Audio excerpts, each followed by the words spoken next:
जय श्री महाकाल। श्री गुरुभ्यो नमः।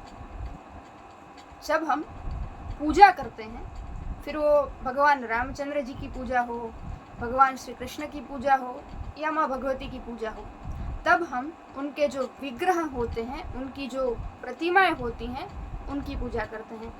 परंतु बात जब भगवान शिव की पूजा की आती है, तो हम सब भगवान शिव के विग्रह की नहीं, परंतु भगवान शिव के शिवलिंग की पूजा करते हैं। और जब बात शिवलिंग की आती है, विषय जब शिवलिंग का होता है, तो बहुत सारे लोगों के मन में बहुत सारी जो कहते हैं ना गलत धारणाएं हैं या अन्य अर्थ लोगों के मन में बसे हुए हैं शिवलिंग को लेकर। तो आज हम शिवलिंग के विषय में ही बात करेंगे। सर्वप्रथम तो हम ये जान लेते हैं कि शिवलिंग का अर्थ क्या है, लिंग का अर्थ क्या है। संस्कृत के अंदर लिंग कहते हैं चिन्ह को, जो प्रतीक होता है उसे कहते हैं लिंग, जिसे हम अंग्रेजी भाषा में कहते हैं सिंबल। और शिव का यदि हम अर्थ जाने तो शिव का अर्थ है कल्याण। मानी जो कल्याण का चिन्ह है, कल्याण का प्रतीक है, वो शिवलिंग है।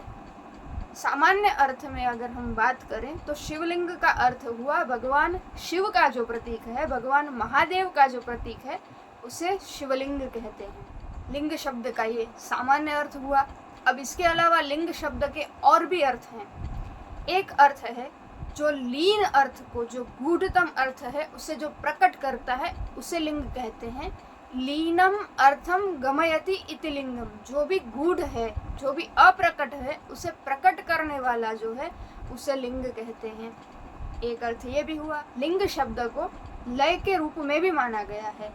लयनात् लिंगम उच्यते, अर्थात जब लय होगा, जब सब कुछ समाप्त होगा, तब जो मूल कारण है, जो मूल है, वो लिंग है, उसमें सब कुछ समाहित हो जाएगा। इसीलिए लय के अर्थ में भी लिंग शब्द का प्रयोग किया जाता है।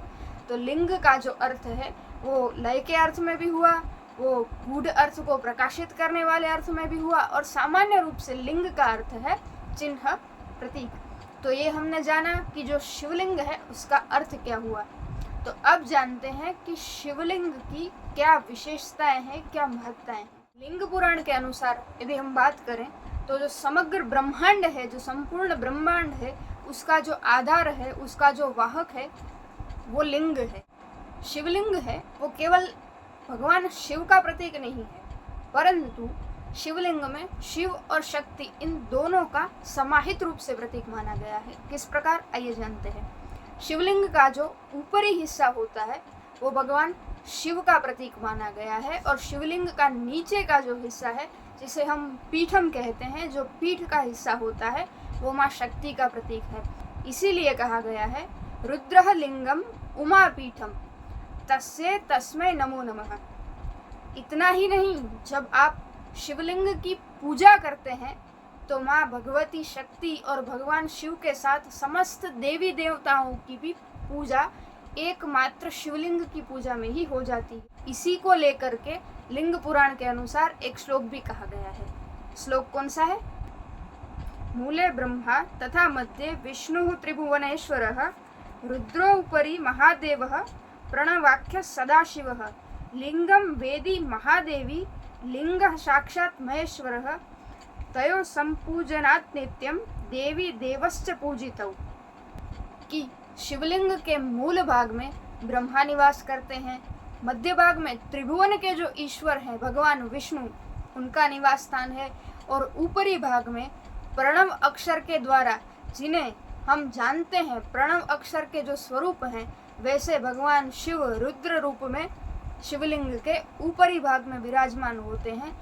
और शिवलिंग का जो पीठ का हिस्सा है वो साक्षात महादेवी है, मानी माँ भगवती है। और इसकी पूजा यदि कोई नित्य रूप से करता है तो उसे समस्त देवी देवताओं की पूजा का पुण्य मिलता है। इतना ही नहीं, शिव पुराण में भगवान शिव स्वयं कहते हैं कि जो इस समग्र संसार के कारण रूप, संसार के मूल रूप लिंग को मानकर जो भी भक्ति से उस लिंग की पूजा करता है, वही सच्चे रूप में मेरी पूजा करता है। स्कंद पुराण में ये भी कहा गया है कि यदि शिवलिंग की पूजा न की जाए तो महा अनिष्ट होता है, और लिंग पूजा से भुक्ति एवं मुक्ति सब कुछ प्राप्त हो सकता है। हमने ये तो जाना कि शिवलिंग की पूजा की कितनी महत्ता है, तो साथ में ये भी जान लेते हैं कि कौन कौन से ऐसे शिवलिंग हैं जिनकी पूजा कलयुग में वर्जित है। कुछ द्रव्य ऐसे भी बताए गए हैं जिनके द्वारा यदि शिवलिंग बनाए गए हों तो उनकी पूजा कलयुग में निषिद्ध मानी जाती है। वो द्रव्य कौन कौन से हैं? इसमें पहला आता है ताम्र, जिसे हम तांबा कहते हैं, उसके बाद सीसक, उसके बाद रक्त चंदन, उसके बाद आता है शंख और लोहा और कांसा। यदि इन द्रव्यों से शिवलिंग बनाया गया हो तो उन द्रव्यों के द्वारा बने हुए शिवलिंग की पूजा को कलयुग में वर्जित माना गया है। बात हम शिवलिंग की करते हैं तो एक शब्द हमें अवश्य सुनने मिलता है और वो है स्वयंभूलिंग। जी हाँ, तो आज वो भी हम जानेंगे कि स्वयंभूलिंग और सिद्धलिंग इन दोनों का भेद क्या है।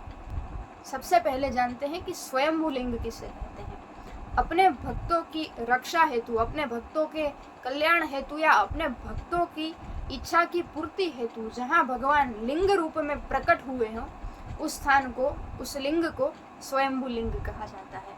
और अब ये भी जानते हैं कि सिद्धलिंग किसे कहा जाता है। जिस लिंग की स्थापना किसी सिद्ध महापुरुष या किसी महान व्यक्ति के द्वारा की गई हो उस शिवलिंग को सिद्धलिंग कहा।